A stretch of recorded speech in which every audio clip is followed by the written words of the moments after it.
प्रातःकालीन स्नेह वंदन आप सबको मेरा प्यार भरा नमस्कार।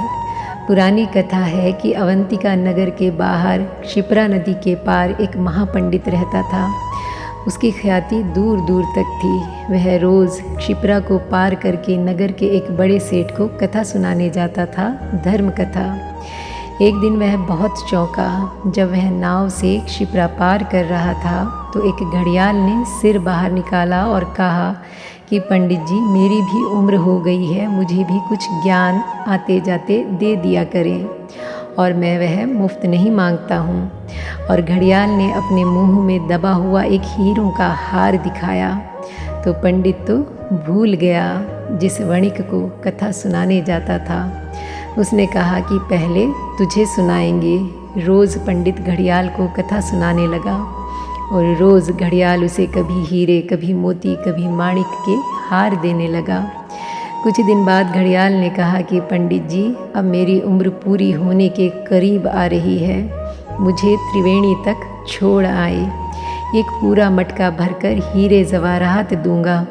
पंडित उसे लेकर त्रिवेणी गया और जब घड़ियाल को उसने त्रिवेणी में छोड़ दिया और अपना मटका भरा हुआ ले लिया और ठीक से देख लिया मटके में कि हीरे जवाहरात सब हैं और विदा होने लगा तो घड़ियाल उसे देखकर हंसने लगा।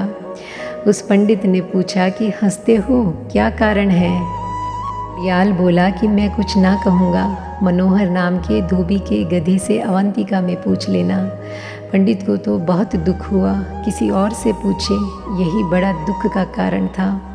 फिर वह भी मनोहर धोबी के गधे से पूछे, मगर घड़ियाल ने कहा कि बुरा ना मानना, गधा मेरा पुराना सत्संगी है। मनोहर कपड़े धोता रहता है और गधा नदी के किनारे खड़ा रहता है, बड़ा ज्ञानी है। सच पूछो तो उसी से मुझ में ज्ञान की किरण जगी। पंडित वापस लौटा, बड़ा उदास था। गधे से पूछे, यही सोचता रहा, लेकिन चैन मुश्किल हो गई। रात नींद ना आए कि घड़ियाल हंसा तो क्यों हंसा, और गधे को क्या राज मालूम है। फिर संभाल ना सका अपने को, एक सीमा थी संभालने की, फिर ना संभाल सका। फिर एक दिन सुबह सुबह पहुंच गया और गधे से पूछा कि महाराज, मुझे भी समझाएं कि मामला क्या है।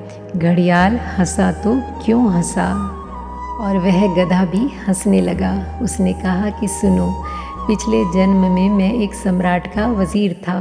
सम्राट ने कहा कि इंतज़ाम करो, मेरी उम्र हो गई, त्रिवेणी चलेंगे, संगम पर रहेंगे।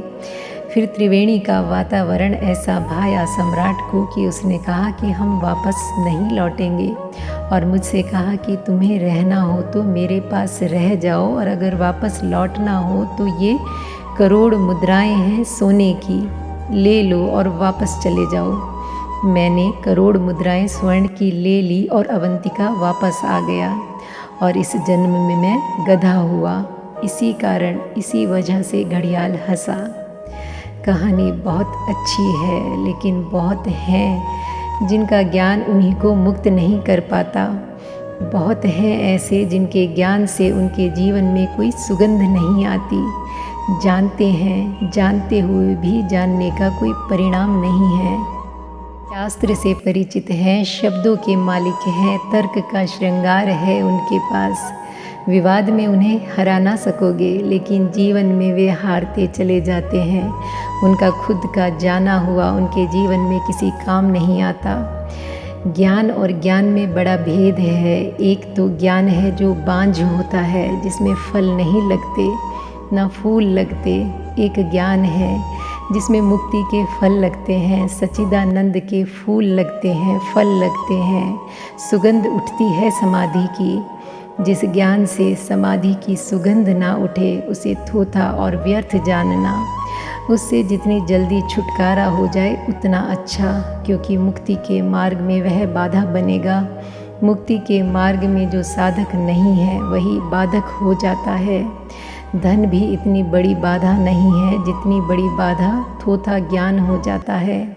धन इसलिए बाधा नहीं कि धन से कोई साधन ही नहीं बनता, धन से कोई साथ ही नहीं मिलता मोक्ष की तरफ जाने में। तो धन के कारण बाधा नहीं हो सकती। मोक्ष के तरफ जाने में ज्ञान साधन है, इसलिए अगर गलत ज्ञान हो, मिथ्या ज्ञान हो तो बाधा हो जाएगी। संसार उतनी बड़ी रुकावट नहीं है जितना शब्दों और शास्त्रों से मिला हुआ संग्रहित ज्ञान रुकावट हो जाता है। संदेश बहुत गहरा है, हृदय तक जाने देना तो जीवन अवश्य ही परिवर्तित होगा। इसी शुभ आकांक्षा के साथ thank you God and thank you universe.